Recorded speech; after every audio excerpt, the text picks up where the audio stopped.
Howdy! How's all my friends out in YouTube land today? I hope this finds you well. It's time for another exciting episode of And That's Why I'm Still Single. This is going to be the last one that I do in this series. I've got a couple other series that I want to do for you. I'm going to also be doing some craft videos in the near future. But it's time to wrap this up. All good things must come to an end. So here we go with the last episode. Now, this is really going to explain why I'm single right here.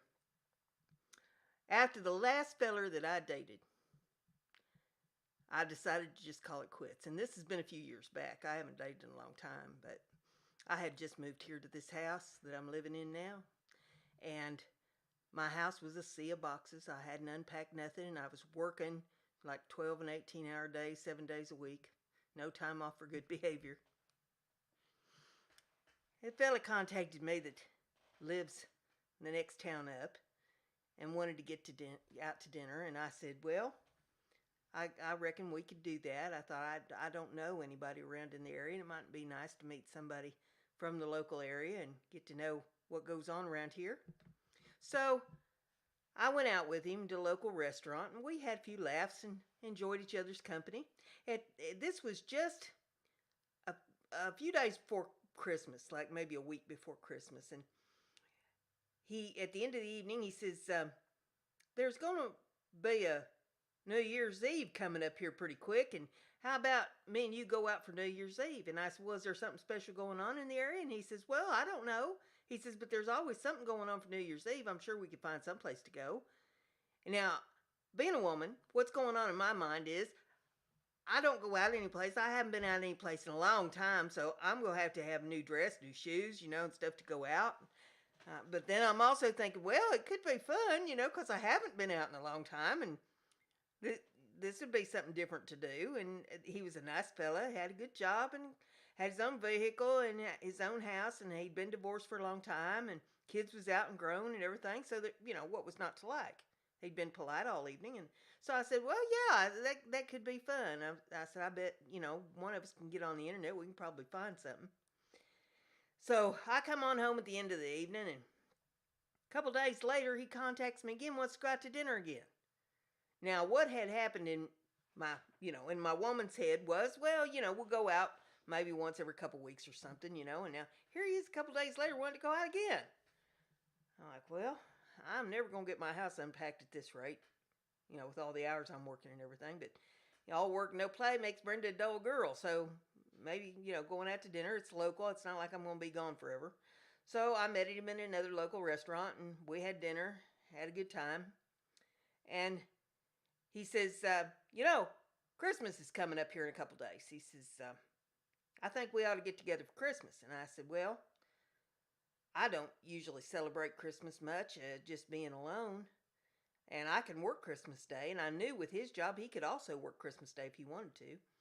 I said, it seems to me, now not to be Scrooge or anything, but it seems to me that since we can both work Christmas Day, that we've got bills to pay. I just bought a house, and I got a vehicle I need to pay for, and I'm sure you got bills too. I know he just bought a new truck, so I said, we both need to probably work, make some money, pay these bills. We can get together anytime. He says, well, my daughter's having a party on Christmas Eve. He says, would you go with me to that? And I said, holy smoke. I said, you and I have only been out twice. I don't think that, meeting the family already is in order. And he says, well, I'll tell you what. He says, I'll go to my daughter's party. I can be back home by about 8 o'clock. And you come up to my house, which he only lived about 12 miles from me. He says, you come up to my house and we'll watch a movie Christmas Eve. That way, we spend a little time together over the holidays, and we can both work Christmas Day then. And I said, okay, that sounds like a plan. So Christmas Eve, I go up to his house. We watched a movie. We had a good time. And I come back home and work Christmas Day.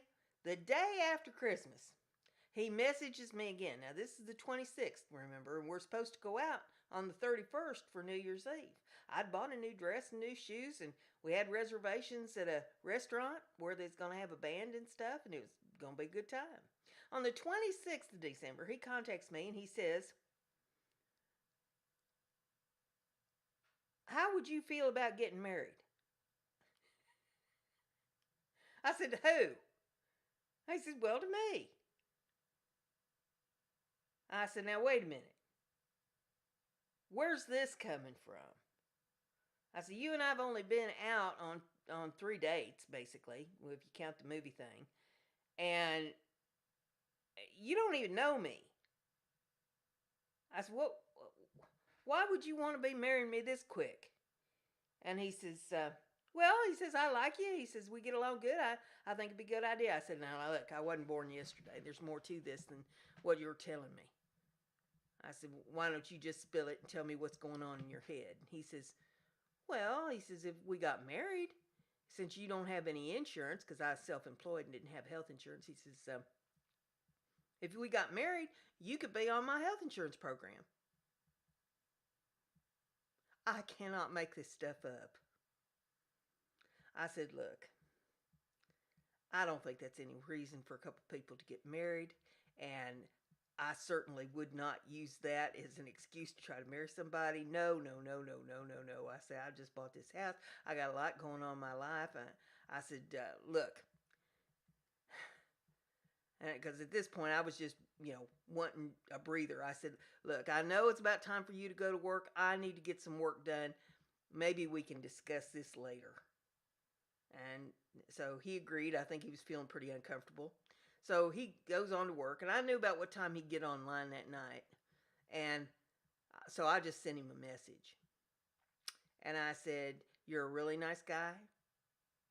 There's nothing not to like, but I think you're rushing things way too fast to suit me.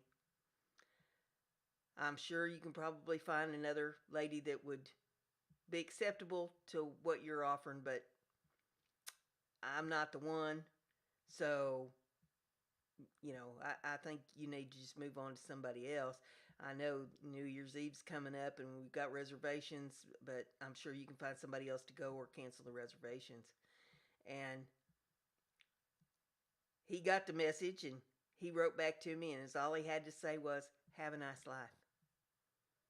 Somebody that just a few hours before was talking about getting married to me.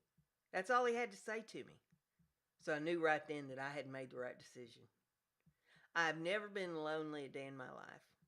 There's always something to do, someplace to go. Somebody wants to have a conversation with me. I've never needed to have anybody around me. That's not ever been my style. And I enjoy my single life. I can have things however I want them in my house. I can wear whatever it is that I want to do. I can go wherever it is that I want to go. Things can be the way I want them. And I don't have anybody to complain or grouse about it. It's my decision what I want to do. And that's why I'm still single.